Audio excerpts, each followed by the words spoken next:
than the guys that you're running into? Do you find that to be the case? Because there are some studies that indicate that, but is that really true, or that's just they're just extrapolating some numbers and some percentages from a very small number of individuals? And so the real deal is you know what you're meeting, and your conversations, and when you're out there dating or you're meeting men, I want to find out from the ladies that are listening, what is your assessment, and do you believe that as you look at yourself and look at where you are in your life and where you're going career-wise or business-wise or financially, do you find that you're meeting men that are compatible with you, that meet you right there and stand with you toe-to-toe, or do you find that things are different right now, that there is, in fact, a change, and that men, to a very large extent, have lost some footing and lost some ground in terms of responsibility and stepping up to the plate and being who we're supposed to be? I mean, my mother raised us to that a man provides and protects. She said, Leslie, yes, ma'am. Boy, when you turn 18, you become a man. What does that mean, Mama? A man provides and protects. That means that when you turn 18, Mama will sit down and you start paying the bills. I will? Yes, because you'll be a man. Did you say you want to be a man? Yes, ma'am.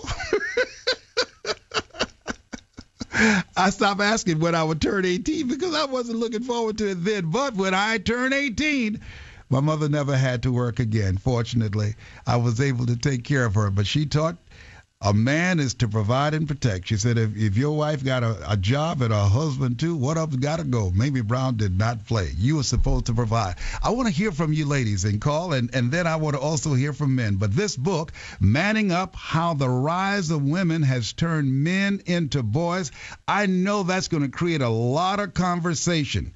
And because things have changed, and particularly from the standpoint, she said that when you begin to look at it, that so many men today have an array of toys and distractions at their disposal, video games and sports bars and all type of other casual activity that take them away from becoming mature. We have a lot of grown boys, she said. Whoa. So this gives us an opportunity to open this conversation to explore what it is that women have to deal with. If you're a woman, how is the new pre-adult male affecting your choices when it comes to choosing a man, a career, or family? Let's give you something to think about. I remember one of my daughters, I will not tell you that her name was Samir, and is Samir. She is engaged to get married, and I disapprove. I was upset, and I said, no. And she said, why, Daddy? He's saved, and he knows Jesus. I said, yeah, right. And he can't take care of you. Tell me, how will your life change? And I asked him, how will my daughter's life change? I said, you're not an entrepreneur. You have one paycheck and you're not trying to work to do anything extra to bring any money. Tell me how off the money that you're earning, how you're going to pay rent and utilities and groceries and health insurance for two and two car notes and two health insurance. I mean, and two car notes insurance. And he said, well, we're going to split the bills. I said, then you're going to be roommates. You're going to be roommates. You're not bringing anything of value. What are you bringing to the table other than you talking about my daughter's going to split the bills? She doesn't have student loans. You do. She didn't graduate with any bills. I took care of that. So why should she help you pay your student loans? I don't get that. So something was missing there. Maybe I don't know. Maybe I'm off target, but I want to hear from you. And the number to call right now for you to become a part of the conversation is 888-539-2980, 888-539-2980. I want to hear from you, and I want you to voice your opinion on the subject. Now, one of my sons said, well, Dad, a lot of guys, they're trying to make it, but it's just really hard out there. It's tough out there.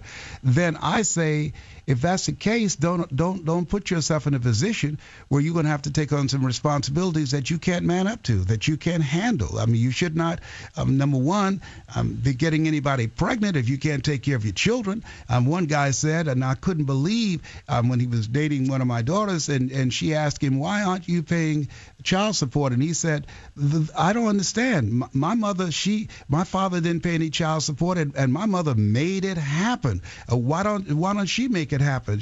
My daughter said, excuse me? This is your son. You're looking for your son's mother to do everything? And his response was, well, my mother did, so why can't she? She's got it like that. Whoa. I said, come on, you got to be kidding me. He didn't say that. He didn't actually say that. And she said, yes. So maybe things have changed. Things have changed dramatically, and maybe I'm missing on something. Maybe things are different than I realize, and I'd like to get some feedback from you and get some coaching. Maybe you can coach me and let me understand this. The number to call is 888-539-2980. That's 888-539-2980. One of the things about this particular book that I'm sure is going to create a lot of conversations about, not only the high graduation rate of women leading men, but also when you begin to look at how things have changed in terms of responsibility and the earning power, women earning power has increased dramatically, and things are different than the past, and more women in the work market than in the past, and more women are earning more money than in the past. And so considering all of those things, we have to understand to some degree what impact has the global economy changed that, this knowledge-driven world where we are. How has that changed? And with more women going to college and upgrading their skills and increasing their value in the marketplace, we have to understand and know that most certainly does. That creates a factor as well. All of these things, the new market, the attitudes of men, the graduation rates of women continuing to increase, the polls that indicate that women are more entrepreneurial and opening more businesses and being more resourceful and inventive and innovative and advancing in their careers and having 2 to 3 core competencies, and many men not seeing the value of education. There are some who are going and some who are enrolling in school and working and have a sense of purpose and a sense of responsibility and showing a level of maturity.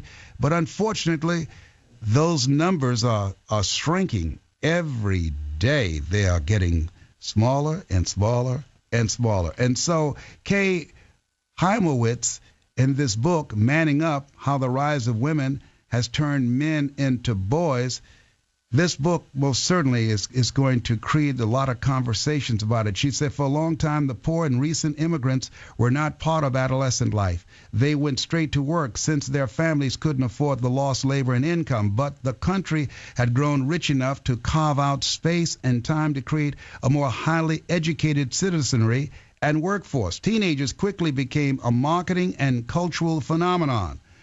But between his lack of abilities and responsibilities and the entertainment media devoted to men today and their pleasures, she goes on to say a young man has no reason to grow up.